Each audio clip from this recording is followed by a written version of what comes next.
Welcome to Best English Talk. You know, so many people out there, they dream of speaking English fluently, but then they get stuck thinking it takes like massive effort. Yeah. Like it's this huge mountain to climb. Right. What if I told you it's more like building a house, brick by tiny brick? That's a great analogy. Right. And that's exactly the idea behind Atomic Habits, the book we're diving into today. Okay.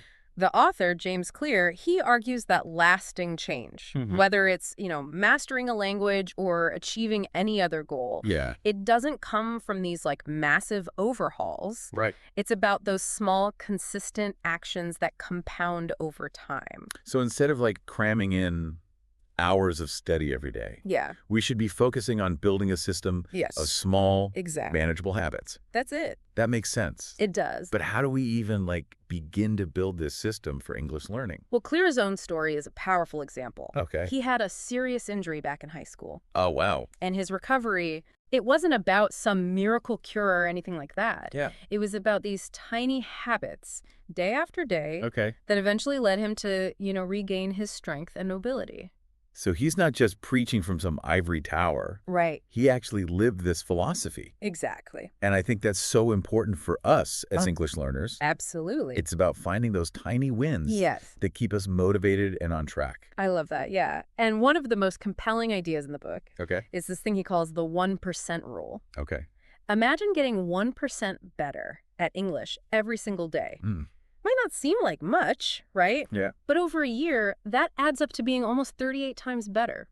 Okay, I'll be honest, I'm a little skeptical. Sure. Is that really possible? It's not just motivational fluff. Okay. It's actually based on this principle of compounding. Okay. Just like compound interest, makes your savings grow exponentially. Right. Small improvements made consistently can have a huge impact on your English skills.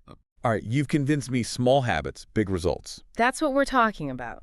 But how do we actually make those habits stick? Right. Especially when life gets busy and motivation dips. That's where Clear's 4 stages of habit formation come in. Okay. He breaks down every habit, good or bad, into a simple cycle. Okay. First, there's the cue, the trigger that initiates the habit.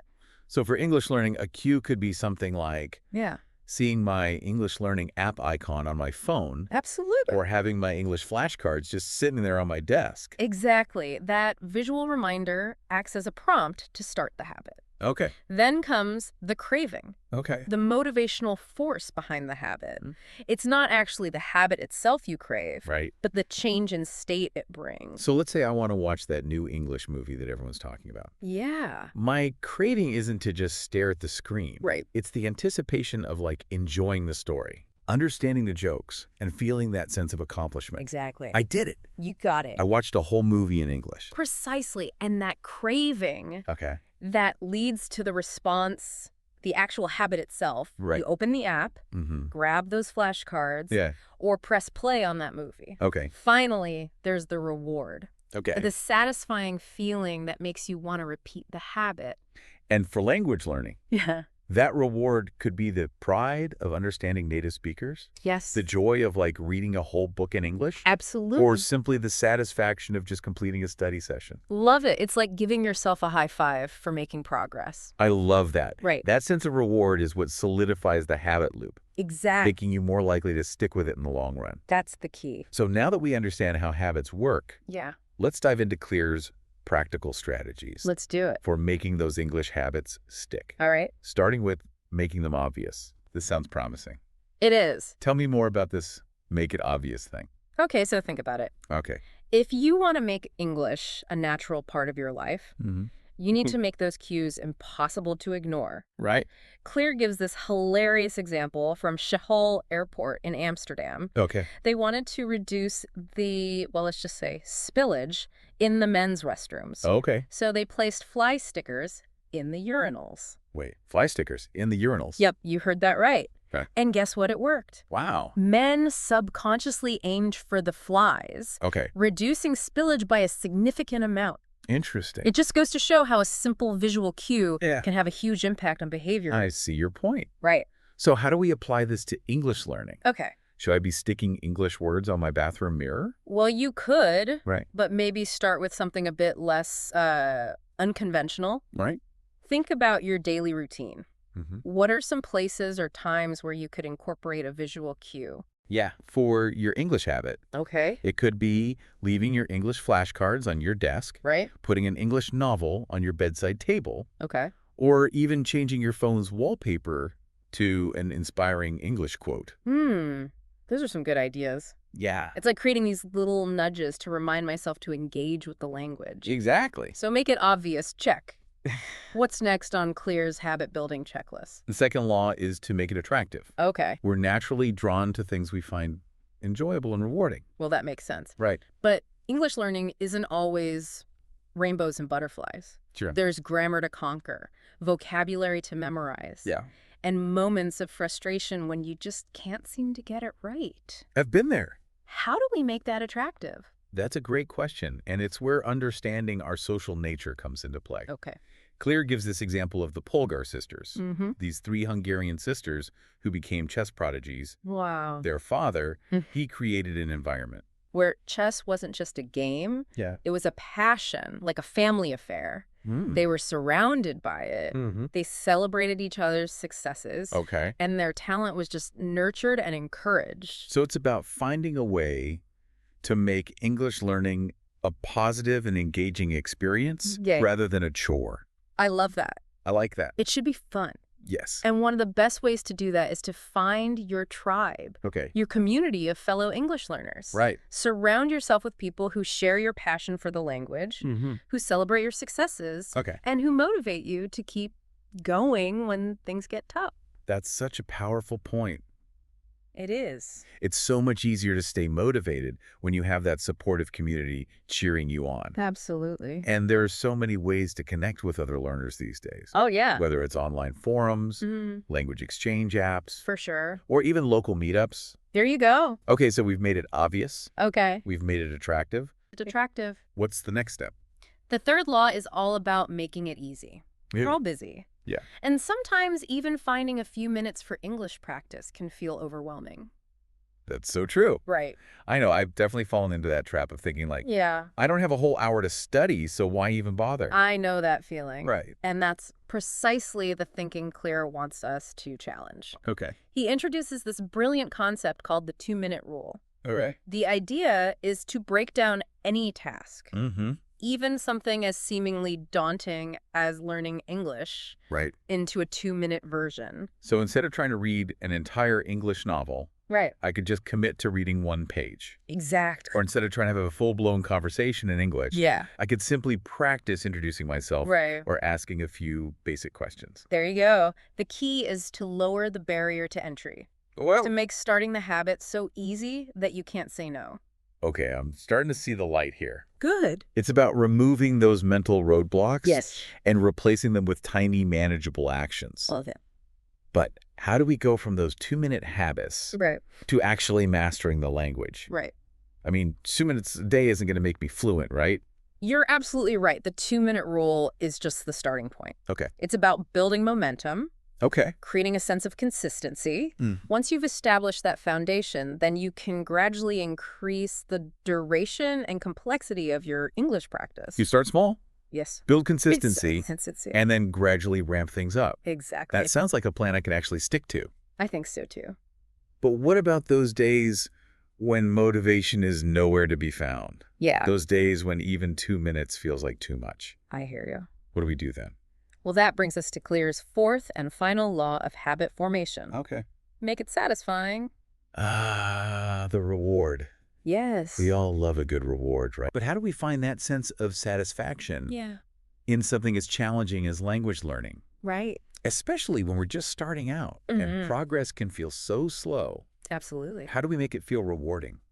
That's where a bit of creativity comes in. Okay. And remember, satisfaction doesn't have to be some grand celebration. It can be something as simple as checking off a task on your to-do list, Right. tracking your progress in a language learning app, Okay. or even just giving yourself a mental high five for showing up and putting in the effort. I like that. Yeah, just acknowledge those little wins. It's about finding those little moments of celebration Yes, that make the journey more enjoyable. exactly. So make it obvious, make it attractive, Attractive. make it easy, Easy. and make it satisfying. Satisfying. Those are Clear's 4 laws of habit formation. Those are good laws. They are. But how do we apply these specifically to English learning? Right. What are some practical examples?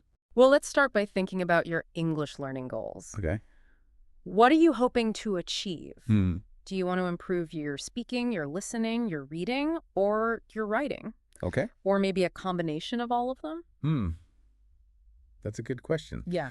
I think my main goal is to be able to speak English more confidently and fluently. Okay. I often feel nervous when I have to speak in English, and I kind of stumble over my words. Right. I want to be able to express myself clearly and naturally without overthinking every sentence. I hear you. That's a great goal. Yeah? And a very common one for English learners. Okay. So how can we apply Clear's 4 laws to help you achieve that goal? Let's start with make it obvious. Okay. What are some cues you could incorporate into your daily routine to remind yourself to practice speaking? Well, I could set a reminder on my phone to call a language partner every evening. Oh, that's a good one. Or maybe I could join like an online conversation group Yes. that meets at a specific time each week. Those are excellent ideas. And to make it even more obvious, you could place a sticky note on your computer screen with the time and link to the conversation group. Or you could keep your language partner's contact information readily available on your phone's home screen. Right. It's about making those cues impossible to ignore. Exactly. So we've made it obvious. Check. How do we make speaking practice more attractive? Okay. Because honestly, sometimes it feels a bit daunting. I hear you. And this is where tapping into your interests is crucial.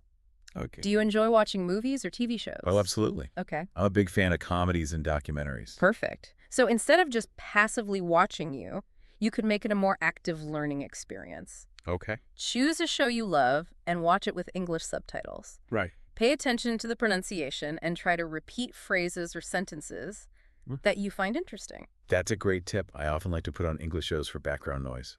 But I rarely focus on the language itself. Right.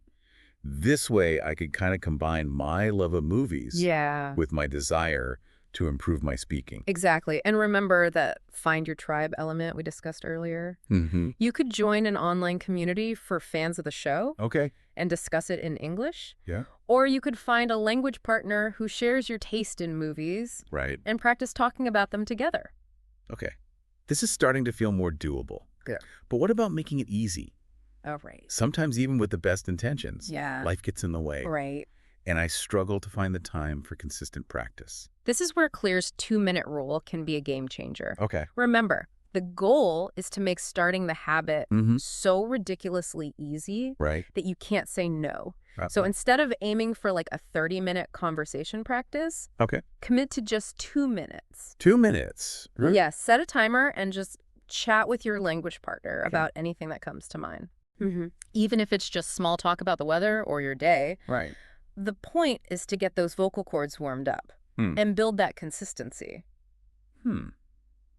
I never thought of it that way. Yeah. It feels much less intimidating when you frame it as just 2 minutes.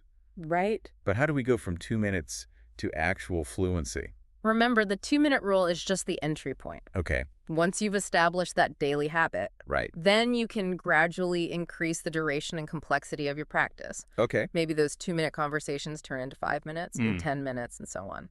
So it's about starting small, building momentum, and scaling up gradually. Exactly. And the key to scaling up effectively is to make it satisfying. Right. How can you reward yourself for those speaking efforts?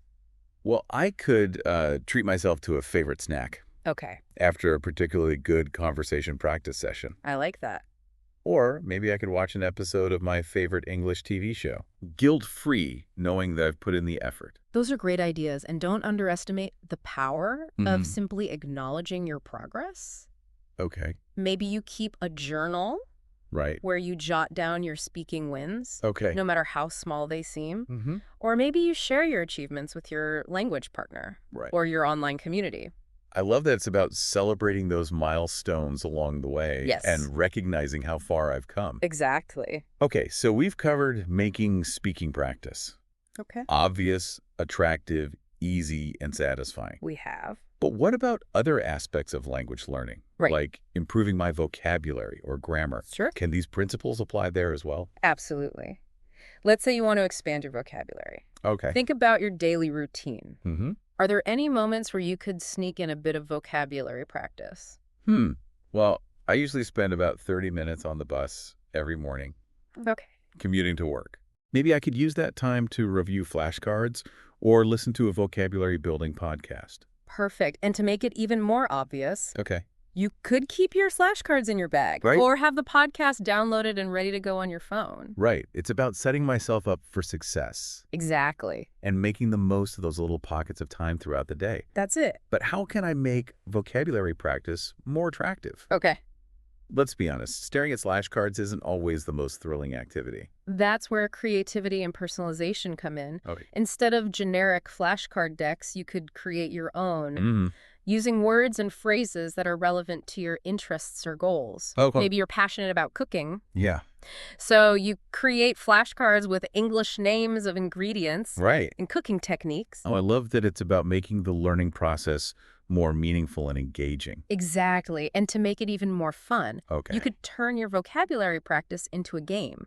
Challenge yourself to use a certain number of new words in conversations throughout the day, or you could play online vocabulary games or quizzes with your language partner or online community. Those are great ideas. It's Yeah. about finding ways to make vocabulary learning more interactive and enjoyable. Well, exactly. And remember that make it easy principle. Right. Instead of trying to memorize like 100 new words at once, focus on learning just 5 new words a day. 5 words a day. Yeah. That sounds much more manageable than cramming an entire dictionary into my brain. I agree. Small, consistent steps lead to big results. Sorry. And to make it even easier, you could use a spaced repetition system, Okay. which is a technique that helps you review words at increasing intervals, making the learning process more efficient. Spaced repetition. I've heard of that. Yeah, Are there any apps or programs that use this technique? absolutely. There are many flashcard apps that incorporate spaced repetition. Okay. And to make it even easier, you could choose an app that integrates with your dictionary Right. or other language learning tools. Okay. This is making more sense now. Good. Start small. Start small. Make it easy. Make it easy. And use technology to my advantage. Use those tools. Okay, but how do we make this whole vocabulary building process more satisfying?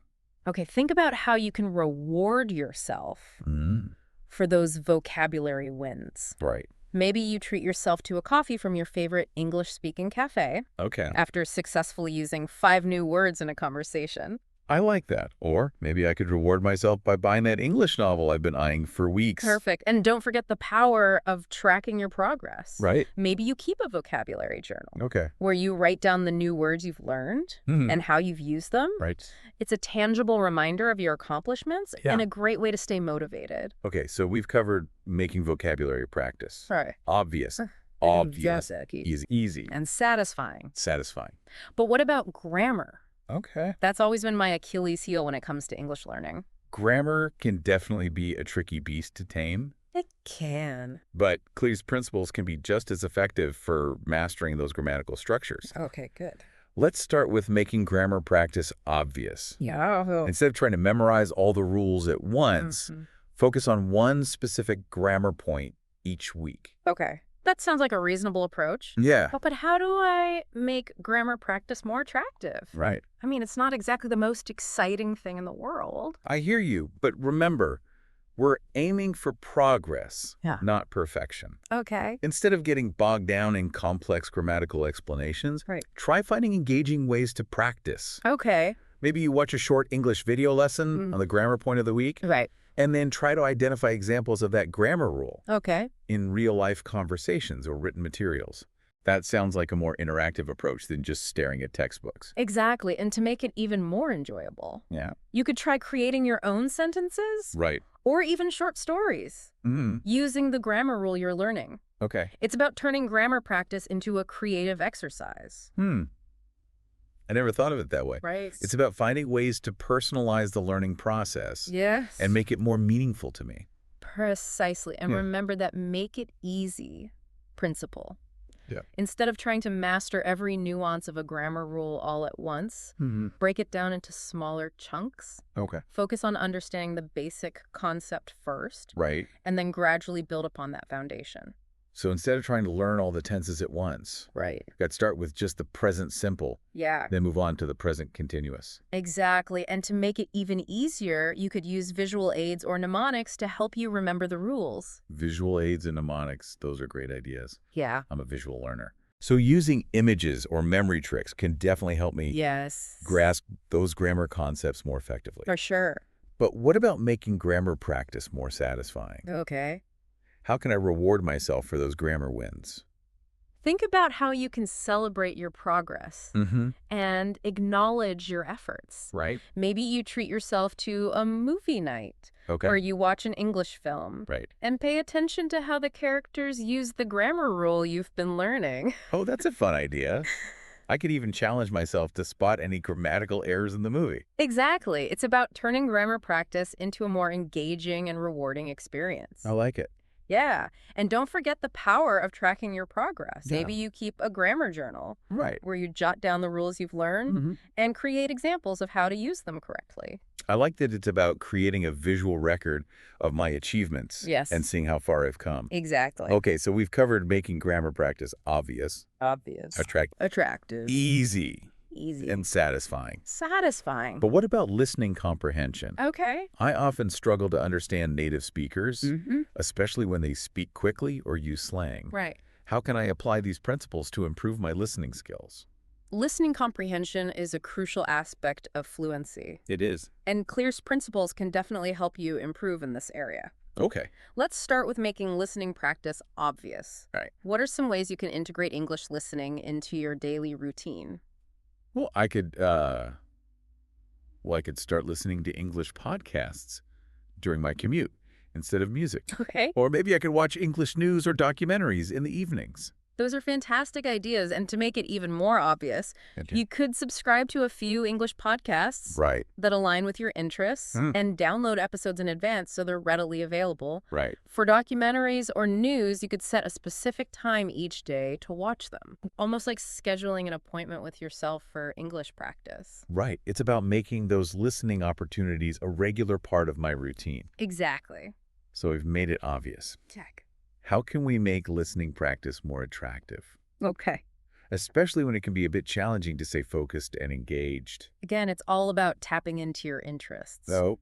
Do you have any hobbies or passions that you could explore in English? Well, I'm really into photography. Okay. I love learning about different techniques and seeing the world through a different lens. Perfect. There are tons of amazing photography podcasts, YouTube channels, and online communities. Wow. Where you can immerse yourself in the language of photography. Okay. You could also find English language books or articles about photographers you admire. That's a great idea. It's about combining my love of photography with my desire to improve my English. Exactly. And remember the power of community. You could join an online photography forum or group and participate in discussions in English. Or you could find a language partner who shares your passion for photography and practice talking about your work together. Okay, this is making listening practice much more appealing. Good. But what about making it easy? All right. Sometimes it can feel overwhelming to understand everything. Yeah. Especially when native speakers talk quickly or use slang. That's a common challenge for English learners. It is. And it's where Clear's 2-minute rule can be particularly helpful. Okay. Instead of trying to listen to an hour-long podcast all at once, start with just 2 minutes. 2 minutes. Really? Yes. Focus on a short segment of a podcast or video. Okay. And really try to grasp the main idea. Don't worry if you don't understand every single word. Right. Just try to get the gist of what's being said. Okay, that sounds less intimidating. Yeah. But how do I go from understanding 2-minute snippets to being able to follow entire conversations or lectures? Remember, the 2-minute rule is just the starting point. As you get more comfortable, you can gradually increase the duration of your listening practice.